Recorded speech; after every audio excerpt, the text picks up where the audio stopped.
नमस्कार मंडळी, मी श्रुती शेवाळे. जय श्री राधे कृष्ण.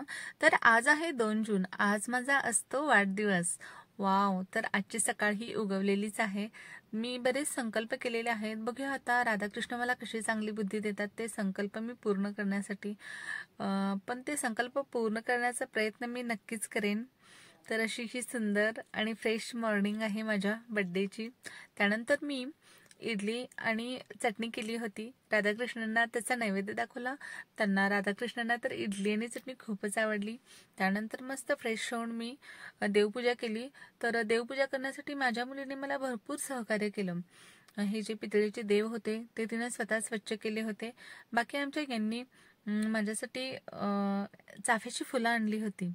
तर ती चाफ्याची फुलं मी देवाला घातलेली. तर मस्त सुगंध येत होता चाफ्याच्या फुलांचा.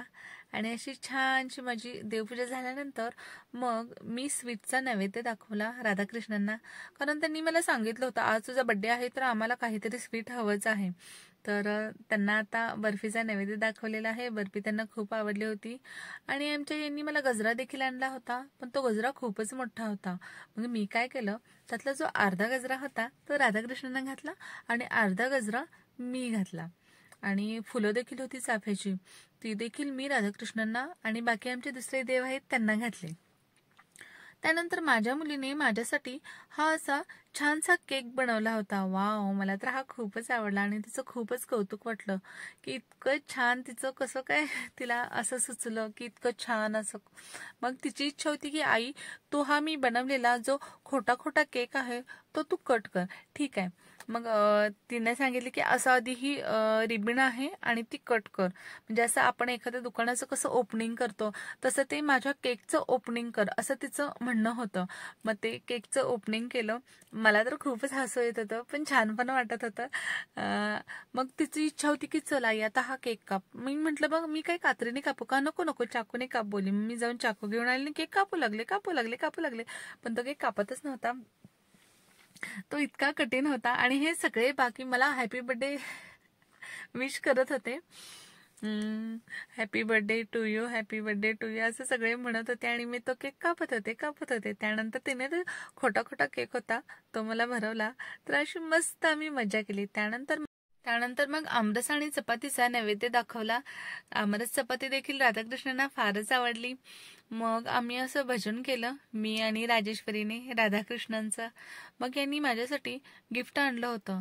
तर मी गिफ्ट पाहिलं तर फार सुंदर ड्रेस होता. मला खूपच आवडला. तर हा ड्रेस मी आता घालून तयार झालेली आहे. यांनी मला कॅडबरी देऊन परत एकदा विश केलेलं आहे. मी त्यांना थँक्यू बोलत आहे. आणि आता आम्ही निघालेलो आहे बाहेर. मग मी राधाकृष्णांना बोलले बाय बाय, आम्ही लवकरच येतो. त्यानंतर मग आम्ही गेलो आई महालक्ष्मीच्या मंदिरामध्ये.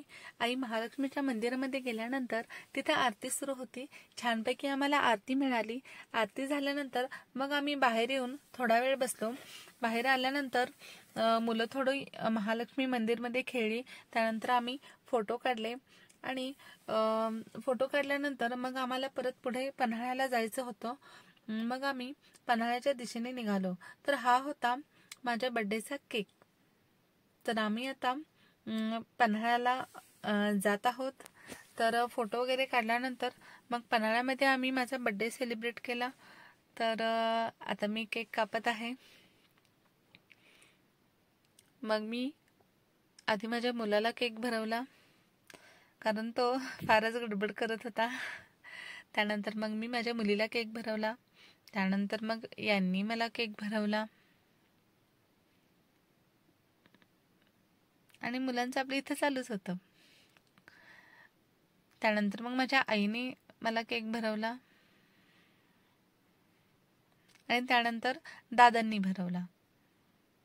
आणि दादांनी मला गिफ्ट देखील दिलं. आणि यांनी मला बुके दिला. मग आम्ही या गाडीमध्ये बसलो. ही ओपन टप गाडी होती. थोडी जंगल रोडला गेली होती ही गाडी. मला नीट शूट करता आलं नाही. पण या गाडीमध्ये सफर करताना खूपच मजा आली. खूप दंगामस्ती केली आम्ही. तर या ओपन टप गाडीमध्ये बसल्यानंतर आम्ही जेवण केलं. आणि जेवण झाल्यानंतर मग घरी आल्यानंतर मी गिफ्ट उघडून पाहिलं. बघूया तर दादांनी काय दिलंय. मी खूप एक्सायटेड होते गिफ्ट पाहण्यासाठी. तर दादांनी खूप छान ड्रेस दिला होता, मोती कलरचा, मला खूपच आवडला. तर अशी होती माझी तर असा होता आजचा माझा बड्डेचा दिवस. खूप छान होता आजचा दिवस. थँक्यू माझ्या फॅमिलीसाठी. थँक्यू राधाकृष्ण.